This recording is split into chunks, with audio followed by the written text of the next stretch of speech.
Que toute la gloire te soit rendue, Seigneur. Nous voulons bénir ton nom et te rendre toute la gloire, Seigneur. Et te dire combien de fois tu es bon parce qu'il n'y a que toi, le Dieu au-dessus de tout Dieu.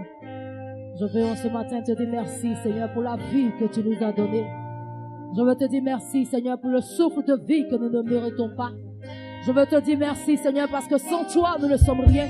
Sans toi, nous ne pouvons rien, Seigneur. Merci, mon roi, pour tout ce que tu fais, Seigneur. Que toute la gloire te soit rendue. Oh!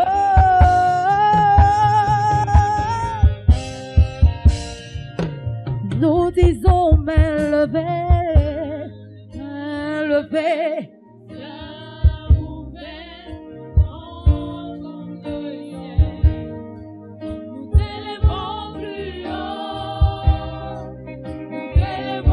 Nos mains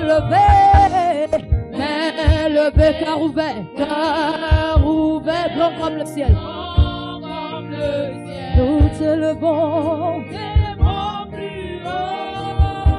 Lève les mains comme ça. Tu es venu changer. Parce que tu as connu des temps de détresse. Parce que tu as connu des temps d'épreuve. Et tu t'es posé la question, il y a quelqu'un dans cette salle, tu t'es demandé, est-ce que le Seigneur est encore avec moi? Est-ce que Dieu est encore avec moi? Tu as l'impression que tout le monde t'a oublié. Tu as l'impression qu'on ne te voit plus. Mais laisse-moi te dire de la part du Seigneur. Le Seigneur dit, il te voit. Le Seigneur dit, il ne t'a pas abandonné. Le Seigneur dit, il est avec toi. Amen. Vous savez, souvent il y a des épreuves qui sont des préparations. Amen. Amen. Souvent il y a des épreuves qui sont des préparations. Amen.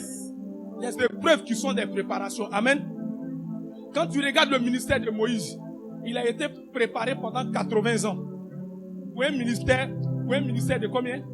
Il avait 120 ans. Pour un ministère de 40 ans. Il a été préparé. Écoutez, avant que le ciel ne soit ouvert, personne ne connaissait Jésus. Il allait juste pour l'époque.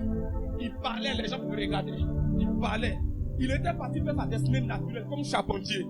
Il était charpentier. Jusqu'à ce qu'il arrive au baptême avec Jean-Baptiste et que le ciel s'ouvre. Quand le Saint-Esprit l'a conduit dans le désert, la vie de Jésus n'a plus été la même.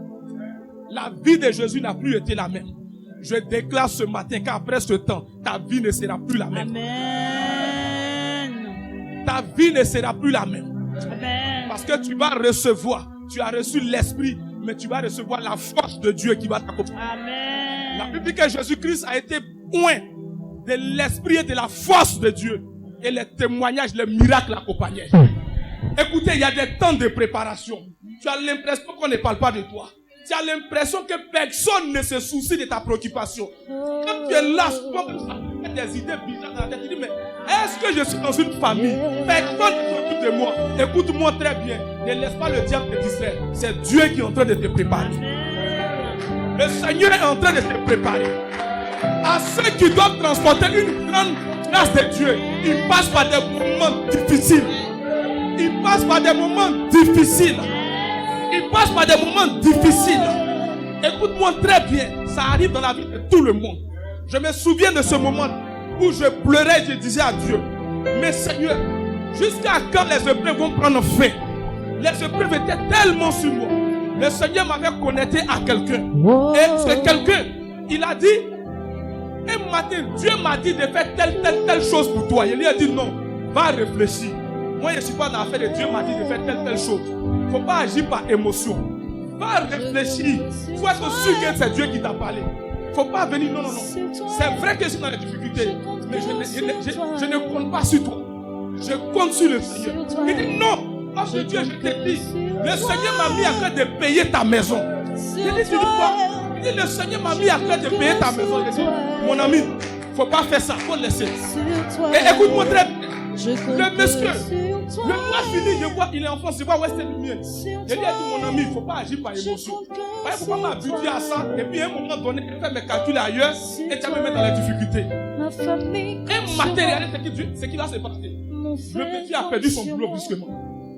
Je demande à Dieu, mais tu es avec moi ou bien tu n'es pas avec moi? Je prie. Le monsieur a définitivement perdu son boulot. M'abandonnant comme ça. Je pleurais. Je disais non, c'est que Dieu n'est plus avec moi. S'il a perdu son boulot, en me soutenant, c'est que Dieu n'est plus avec moi. Ou alors je ne suis plus dans la voie de Dieu. Il faut que j'aille chercher Dieu dans une retraite. Et un jour, il est parti saluer un de mes amis. Il était assis dans son salon et il a mis une chaîne chrétienne. Et il y a un homme de Dieu qui est en train de prêcher. Et l'homme de Dieu disait, je suis passé par des moments difficiles. Tous ceux qui me soutenaient perdaient leur boulot. Mais Dieu est en train de me préparer. Je venais d'avoir la révélation. Ça m'a remonté. Il dit, tous ceux qui me soutenaient perdaient leur boulot. Je me posais la question, est-ce que Dieu était vraiment avec moi? C'est là que j'ai reçu la clé. C'est l'homme de Dieu là, qui est venu en Côte d'Ivoire récemment, qui a prêché à Songon. Vous avez appris ça, non? C'est lui qui est suivi. Il dit, je suis tellement passé par des épreuves que ceux qui me soutenaient perdaient le boulot. J'ai dit, Seigneur, je te bénis parce que je suis sur la bonne voie. Alléluia. Je vais dire à quelqu'un, les épreuves ne sont pas faites pour te tuer. Les épreuves sont faites pour te former. Les épreuves sont faites pour te former. Alléluia. Les épreuves arrivent dans nos vies pour nous former. Alléluia. Je te dis que j'ai souffert parce qu'imagine, quelqu'un a pris l'engagement. Chaque fin du mois, il t'envoie 320 000. Et puis, à 2 jours, tu dois payer une maison. Il dit, j'ai perdu mon boulot, je ne peux pas t'envoyer l'argent. À 2 jours. Mais le Seigneur m'a consolé. Quand j'ai écouté le témoignage de l'homme de Dieu, il a dit, ah, ok, il n'y a pas de souci. Ça peut arriver. C'est pour cette raison que je vais dire à quelqu'un, fortifie-toi et prends courage. Dieu a dit à Josué, c'est pas parce que tu pleures que tu ne vas pas traverser. Tu vas traverser. Fortifie-toi et prends courage. Parce que ça là, tu vas traverser. Alléluia. J'ai dit, je ne savais pas quoi prêcher. Mais l'évangéliste Daddy Loni a déjà prêché le message que Dieu voulait que je prêche. Simplement. Parce que j'attendais dans mon esprit l'alliance. L'alliance. L'alliance. Et le message de ce matin parle de l'alliance. Alléluia. Alléluia. Fortifie-toi donc. Amen. Je vais consoler quelqu'un parce que je sens dans mon esprit qu'il y a le cœur de quelqu'un qui a pleuré, qui a saigné, découragé, sur le point de relâcher. Mais je vais te dire, tiens bon. Tiens bon. Dieu est béni autant qu'il a marqué. Personne ne peut forcer Dieu. Hein? Il bénit autant qu'il a marqué. Personne ne peut le forcer. En quelques minutes, nous allons prendre les Écritures, nous allons prier. Sois simplement disposé. On va aller de façon prophétique. Simplement de façon prophétique. Simplement de façon prophétique. On va voir 2 choses simplement. 2 choses. La première des choses, Psaume 103, verset 17 à 18. Nous sommes dans la croissance. Nous sommes dans la croissance. Psaume 103. J'ai la version 8 secondes. Mais la bonté de l'Éternel est de tout temps et en toujours sur ceux qui le craignent. Et sa justice pour les fils de leurs fils. Pour ceux qui gardent son alliance et qui se souviennent de ses préceptes pour les faire. Alléluia. Amen. Pour ceux qui gardent son alliance. Mais il commence, il dit la justice, c'est pour ceux qui craignent l'Éternel. L'une des choses, quand tu veux connaître la croissance, ça commence par la crainte du Seigneur. Si tu ne crains pas Dieu, il y a des dimensions dans lesquelles Dieu ne peut pas t'envoyer. La première des choses que tu dois mettre dans l'esprit, c'est la crainte de l'Éternel. Parce que quand on parle de Jésus, on dit qu'il croissait en sagesse et en force. Or, la sagesse, ça commence par la crainte de Dieu. La crainte de Dieu est le début de la sagesse. Le plus souvent, Dieu ne nous conduit pas dans une grande dimension parce qu'on ne craint pas son nom. Amen. Il peut arriver qu'on joue avec la présence de Dieu. Tu te lèves, tu dis, bon, moi, j'ai décidé, par exemple, d'aller prier. Tu dis, j'ai décidé d'aller prier. Tu es à la maison. Pendant que tu es en train de prier, le diable sait que tu dois te connecter pour recevoir de Dieu la révélation. Il fait quoi? Parce que ton téléphone est là. Il manipule quelqu'un, la personne t'appelle. Et pendant que tu es en train de prier, Seigneur, je te rends grâce. Ton téléphone sonne. Tu soulèves ton téléphone. Seigneur, je te rends grâce. Seigneur, je te dis merci. Alors, oui, tu as dit quoi? Ah, ok, d'accord, il a compris. Après, tu viens. Oui, d'appeler l'autre personne. Ok. Seigneur, je te rends grâce. Oui, mon ami. Il a dit tout ça. Seigneur, je te rends grâce. Tu es sûr que Dieu peut te parler. Tu es sûr que Dieu... Alors que tu es dans la présence du Seigneur. Qui parmi nous, le président de la République décide de te recevoir de façon solennelle? Les ministres sont assis. Tu veux prendre ton téléphone pour sortir, aller appeler pour venir. Mais pourquoi on fait ça avec Dieu? Pourquoi on fait ça avec Dieu? Pourquoi on fait ça avec Dieu? C'est-à-dire que qui est cette fiancée qui ne respecte pas son fiancé et puis son fiancé va lui confier ses secrets? Vous avez vu ça où? Ça n'existe nulle part. J'ai vu ici la paille du vieux. Il a dit, la grandeur commence par la fidélité, la loyauté et la discipline. La discipline, ça va aussi dans la crainte de Dieu. C'est-à-dire que le gars, il est en train de prier et puis il est là. Il a fait 20 minutes. Bon, ok.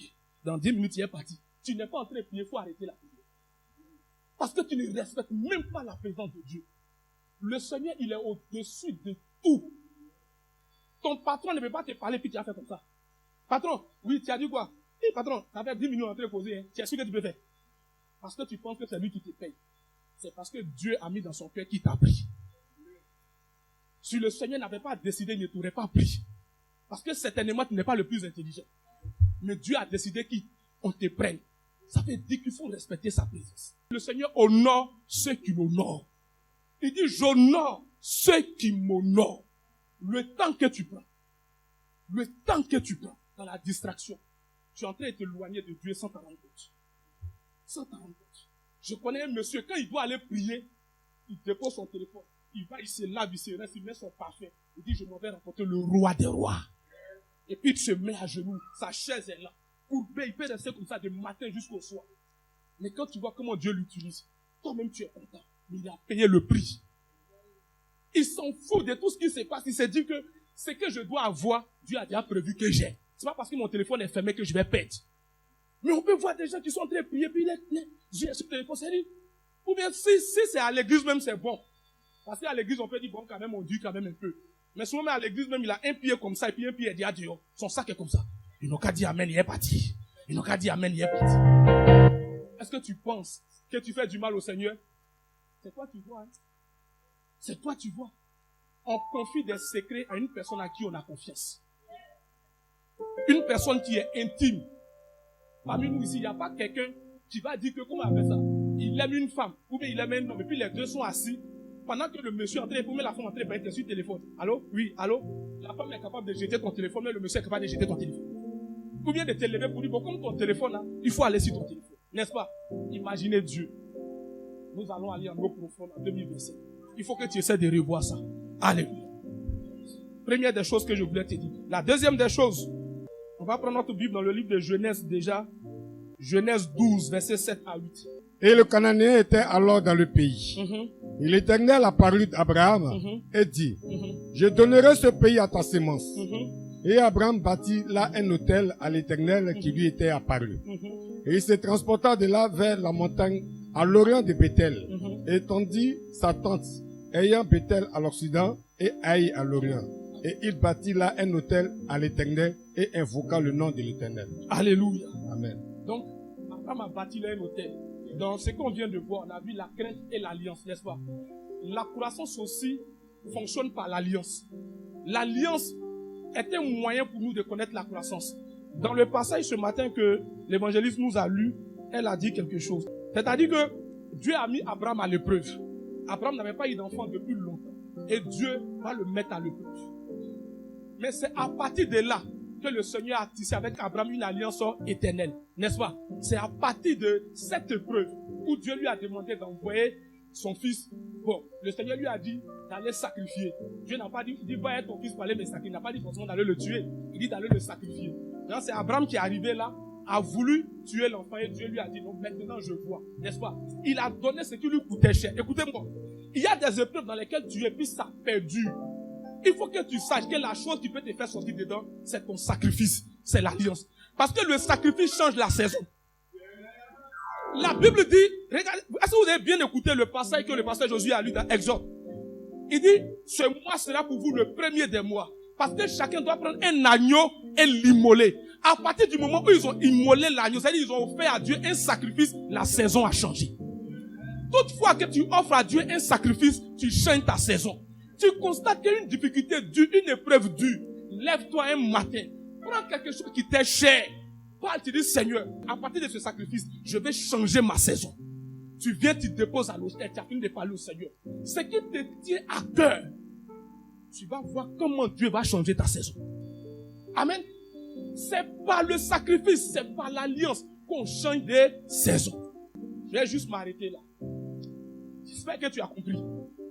Il y a tellement d'exemples que je vais te donner. Genèse 26, verset 23 à 25, 1 Samuel 7, verset 8, 2 Samuel 6, verset 17, 1 Roi 8, 63, que tu pourras lire à la maison, Hébreux 10, 15, 17, Hébreux 9, 15, Hébreux 13, 20, 21, etc., etc. Genèse 22 à partir du verset 1 jusqu'à descendre. Amen.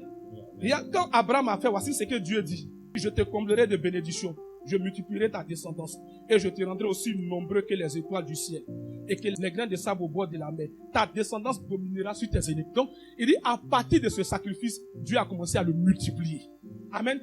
A commencé à multiplier Abraham. Donc, quand on va dans Ésaïe 34, là, on va lire Ésaïe 34. Ésaïe 54. Élargis le lieu de ta tente, et qu'on étende les tentures de tes tabernacles. N'épargne pas, allonge tes cordages, et affermis tes pieux. Verset 3. Car tu étendras à ta droite et à gauche, Tu répondras à gauche et à droite.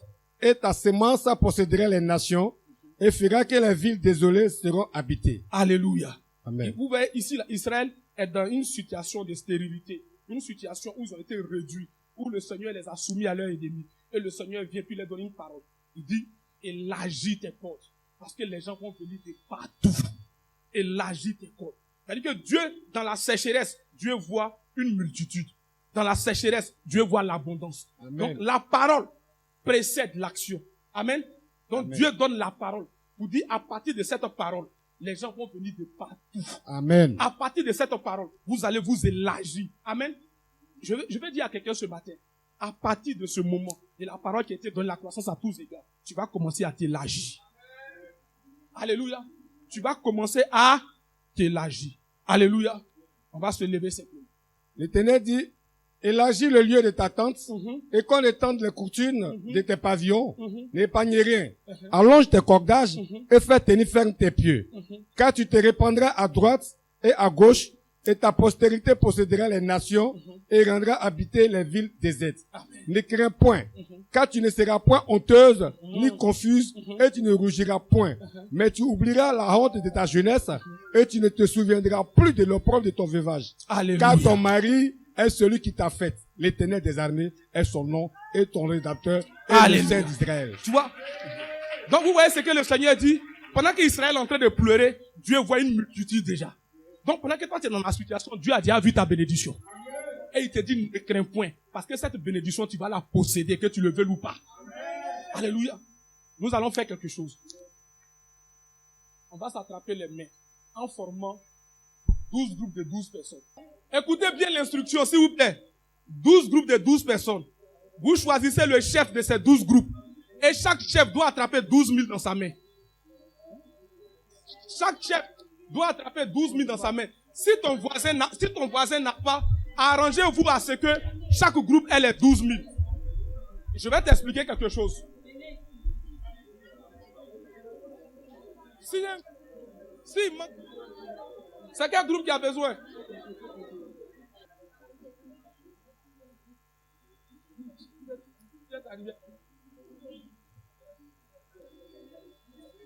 Chaque chef de famille lève les 12 000. Et le chef de famille seulement lève les 12 000. Le chef que vous avez choisi lève les 12 000. Nous allons commencer la prière. Nous sommes dans l'alliance. Il est écrit dans la parole de Dieu. Dans le livre d'Apocalypse 21. Il y avait 12 anges qui gardaient les 12 portes. Alléluia. Et la Bible déclare que il y a eu 12 000 de Ruben, 12 000 de Simeon, 12 000 de Lévi, 12 000 de Dan, 12 000 de Nephtali, 12 000 d'Ephraïm. Les 12 tribus avaient 12 000 personnes. Ça fait 144 000 personnes. La Bible dit aucun fléau n'a pu atteindre ces 12 000. Je déclare que de la main, nous sommes attrapés par les mains. Et nous sommes 12. Aucun fléau n'approche de ta maison. En cette fin d'année, aucun fléau n'approche de ta maison. La Bible dit que les 12 anges veillaient sur 12 portes. Et la Bible dit que, dans le livre d'Apocalypse, il dit qu'il y avait un arbre qui était planté au bord d'un fruit, au bord d'un cours d'eau, qui donnait son fruit chaque saison. Je déclare que chaque mois tu produises. Chaque mois de 2025 tu produises. chaque mois de 2025, tu produises. Je ne connais pas la porte que Dieu a décidé d'ouvrir pour toi. Mais nous avons décidé de toucher les 12 portes. La porte par laquelle ton terrain doit venir. La porte par laquelle ta voiture doit venir. La porte par laquelle ton mariage doit venir. La porte par laquelle tu dois sortir de la sécheresse financière. Toutes ces portes ont été occupées, ont été touchées. Que les anges puissants rentrent maintenant en action pour t'ouvrir ces portes. Pendant que je suis en train de parler, que tout ce qui devait te revenir, dont les portes ont été fermées, que les portes s'ouvrent devant de toi maintenant. Que les portes s'ouvrent devant de toi maintenant. Au nom de Jésus de Nazareth, je déclare que du premier mois de l'année 2025 au dernier mois de l'année 2025, tu seras béni. Tu seras béni. Les mois produiront pour toi. La terre te sera favorable. Le ciel t'arrosera. Le ciel t'arrosera. Aucune porte ne résistera. Aucun malheur ne t'approchera. Aucun malheur ne t'approchera. Aucun malheur ne t'approchera. Seigneur, tu as pris 12 disciples. 12 disciples. Et tu as bouleversé le monde. À partir de 12 disciples. Je déclare qu'à partir de cette action que nous sommes en train de faire, que tu as révélé, qu'il y a un bouleversement. Un bouleversement numérique. Un bouleversement numérique. Un bouleversement financier. Un bouleversement social. Au nom de Jésus. Sur le chiffre 12 et le chiffre de la multiplication. À partir de cet instant, je déclare la croissance numérique. Au nom de Jésus de Nazareth. La croissance numérique. La croissance numérique. Chaque groupe représente une tribu. De la même façon que le Seigneur a rendu chaque tribu féconde. Que la fécondité, la fertilité, pour attirer les âmes, commence à se manifester. Commence à se manifester. Au nom de Jésus de Nazareth. De la même façon que Dieu a donné à Israël la connaissance, la sagesse dans tous les domaines. Que le Seigneur t'arrose de connaissances dans tous les domaines. Au nom de Jésus de Nazareth. À partir de cette action, quand tu vas sortir d'ici, on a vu ce matin, par l'agneau qu'ils ont présenté, l'agneau, une nouvelle saison s'est ouverte. À partir de ce matin, je déclare que le Seigneur élargit tes coudées. Et à droite, aucune limitation ne résistera devant toi. Aucune limitation ne résistera devant toi. Dans le nom puissant de Jésus de Nazareth, je bénis Dieu qui a révélé cette action. Et nous allons recevoir notre moment le prophète qui va déclarer les dernières bénédictions de cette action. Je déclare que tout ce qui était bloqué est maintenant débloqué au nom de Jésus. Je déclare que tu te développes maintenant. Je déclare que tu grandisses maintenant. Que tu deviens encore ample maintenant. Que tu t'étendes maintenant. Que toutes ces grâces soient ton partage au nom de Jésus. Amen.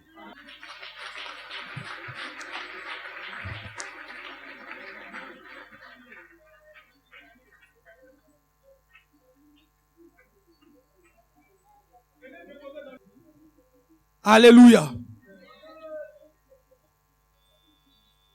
On va juste se lever, on va dire merci à Dieu ensemble. Moi, je ne sais pas si tu es disposé comme moi, mais moi, je sens la présence de Dieu. Je sens la gloire de Dieu dans cette salle. Je sens la gloire de Dieu dans cette salle. Je ne sais pas si tu es disposé comme moi. Tu as manifesté, tu n'as pas idée de ce que tu as manifesté, un acte d'amour. Un acte d'amour. C'est-à-dire, il dit que les faibles soutiennent, que les forts soutiennent les faibles. Ton frère peut-être était en difficulté, tu l'as soutenu. Le Seigneur a regardé ton cœur. Seulement ce que je te demande, après ce acte, ne murmure pas, s'il te plaît. Seulement ce que je te demande, bénis Dieu. Amen. Quand tu es face à une situation, tu dis, Seigneur, je te rends grâce. C'est vrai ici devant cette situation, mais tu connais Lucie. Je te dis simplement merci. Parce que tu as dit à tout disposer.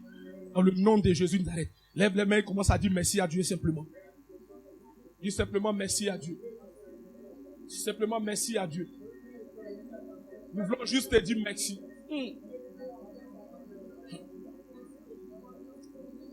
My God. Je sens des portes qui sont ouvertes. Je sens des portes qui sont ouvertes. Des portes qui sont grandement ouvertes. Je sens les portes qui sont grandement ouvertes. Hey my God. La Bible dit que Noé a offert à l'Éternel. Et le Seigneur a senti un sacrifice d'une bonne odeur, d'une odeur agréable. D'une odeur agréable. Et les os se sont arrêtés. Les os se sont arrêtés. Un sacrifice d'une odeur agréable. Oh Seigneur, nous voulons te dire merci. Lève la voix, dis simplement merci à Dieu. Dis simplement merci à Dieu. La gloire est là. Ta main nous touche. La gloire de Dieu est là. Dis merci simplement au Seigneur. Dis-lui merci. Dis-lui merci simplement. Quand tu as posé un acte et que Dieu est dedans, tu commences à le ressentir toi-même. Tu commences à le ressentir. Tu as su le chant. Tu as su le chant. La confirmation que Dieu a créé ton acte. Tu as la confirmation que cela vient du Seigneur. Sa présence remplit celui. Sa présence remplit ce lieu.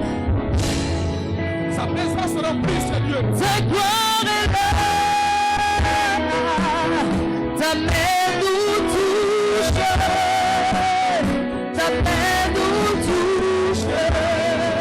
Maintenant que tu as aimé lever, j'ai une vision dans mon esprit. Je voyais chacun de vous, chacun de nous en train de marcher. Et c'est comme des gens qui disaient quittez là, ne les bougez pas. Quittez là. Le malheur ne s'approchera pas de toi. Le malheur ne s'approchera pas de ta maison. Le malheur ne s'approchera pas de ta maison. Tu es couvert du sang de l'agneau. Mais ce qui est ton bataille, c'est le témoignage. Ce qui est ton bataille, c'est le témoignage. Au nom de Jésus. Tu es ainsi béni. Tu es ainsi béni. Et tu es ainsi béni.